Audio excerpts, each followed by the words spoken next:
आमदार बच्चू कडू आपल्यासोबत आहे. त्यांच्याशी आपण या ठिकाणी बातचीत करणार आहोत. सर, अधिवेशन 3 आठवड्यांचं होतं. 3 आठवड्यांपैकी आता 1 दिवस शिल्लक राहिले. शेतकऱ्यांसाठी तुम्ही नेहमी आवाज उठवताना पाहायला मिळत होते. या अधिवेशनामधून तुम्ही शेतकऱ्यांसाठी काय घेऊन चालला? खरं तर आम्ही कर्जमाफीच्या संदर्भातला विषय जो होता त्याबाबत काही सुधारणा नक्की येणार. जे आम्ही अधिवेशनात काही विषय आणि मुद्दे मांडलेले होते त्याच्यामध्ये दुरुस्ती होईल हे निश्चित हे आहे. अचलपूर मतदारसंघातले जे प्रकल्प थांबलेले होते सिंचनाच्या संदर्भातले किंवा काही गाव पुनर्वसन करायचे होते, राजुरा असेल, बोरगाव, पेठ असेल, या सगळ्या संदर्भातले मीटिंग आपण लावून घेतल्या.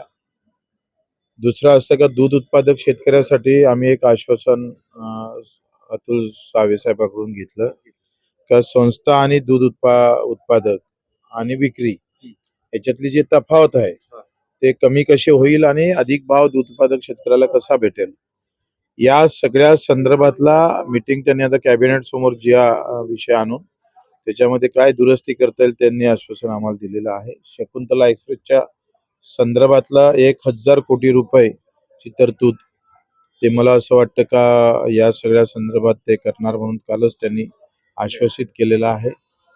एकंदरीत काही विषय आता मला आठवत नाही, पण बऱ्यापैकी आम्ही जेवढं सभागृहाच्या माध्यमातून करून घेता येतं तेवढं घेण्याचा आम्ही प्रयत्न केला. आणि यासोबतच पाहतोय की रोहित पवार जे सातत्यानं शेतकऱ्यांना कर्जमुक्ती मिळावी यासाठी आंदोलन करत होते. मात्र काल बैठक बोलावली होती. त्या बैठकीला मुख्यमंत्री देवेंद्र फडणवीसांचे सल्लागार असलेले, आर्थिक सल्लागार असलेले प्रवीण परदेशी येत नाही.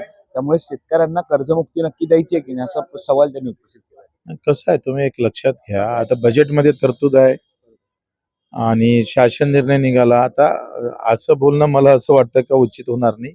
त्यांनी असं म्हणायला पाहिजे का दुरुस्ती करणार का नाही करणार, हे म्हणणं त्यांचं उचित असतं. पण ते म्हणतात कर्जमुक्ती करणार का नाही करणार असं म्हणणं माझं ते चुकीचं आहे.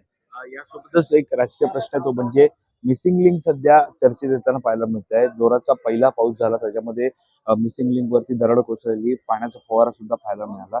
या सगळ्यामध्ये आता चंद्रयान 3शी त्याची तुलना केली जाते की त्याचा खर्च आणि मिसिंग लिंकचा खर्च हा जवळपास तिप्पट आहे चंद्रयानपेक्षा. बरोबर आहे, पण तो तेवढाच फायदेशीर पण आहे. चंद्रयान मध्ये आपल्याला किती लाभ झाला, किती फायदा झाला आणि मिसिंग लिंक जोडल्यानंतर आता किती लोकांना त्याचा फायदा होईल हे पण खरं तर समजून घेतलं पाहिजे. आणि कसं आहे, निसर्ग आहे, निसर्गासमोर कोण किती टिकावं, ते किती मजबूत राहावं हा मोठा प्रश्न आहे. एखाद्या गोष्टीमध्ये लहानशा चुकीमुळे सुद्धा एखादी गोष्ट विस्कळीत होऊ शकतं, तुम्ही लक्षात घ्या. त्याच्यामुळं याचा अर्थ असा नाही आहे का तिथं सगळं करप्शनच झालं. काही चुका असेल तर छत्रपती शिवरायाच्या इतिहासकालीन जे काही किल्ले आहे त्याच्यातून पीडब्ल्यूडीने काही धडे घेतले पाहिजे, त्या पद्धतीनं त्यांनी समोर आलं पाहिजे. देवेंद्र फडणवीस म्हणतात की जे कोण या आरोप करतात त्यांनी महाराष्ट्रावर आरोप करू नये, महाराष्ट्राची प्रतिमा मलिन करू नये. ज्यांना आरोप करायचे त्यांनी माझ्यावर करावे आणि यासोबतच यापुढे आरोप करणारे असतील तर मी एकनाथ शिंदे आणि मिसिंग लिंक असेल. नाही, मला असं वाटतं का त्यांनी ते निर्माण केलं, एकनाथजी शिंदे साहेबांनी ज्याच्यात पुढाकार घेतला त्यांच्या काळात ते सुरू झालंय आणि त्यांना असं वाटतंय का एखाद्या मोठ्या चांगल्या प्रकल्पावर जेव्हा आरोप होतो तेव्हा ते महाराष्ट्रावर होतं.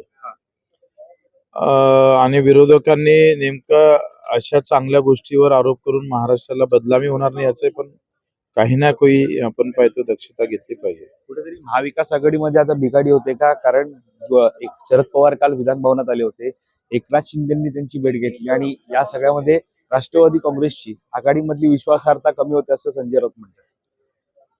आता एकंदरीत कोण कुठं आहे, राजकारणात काही खरं नसतं. तुम्हाला सांगतोय आज तो पूर्वेस दिसन, दुसरीकडे तो पश्चिमेस दिसू शकतो. त्याच्यानं तो काही अंदाज नाही करू शकत.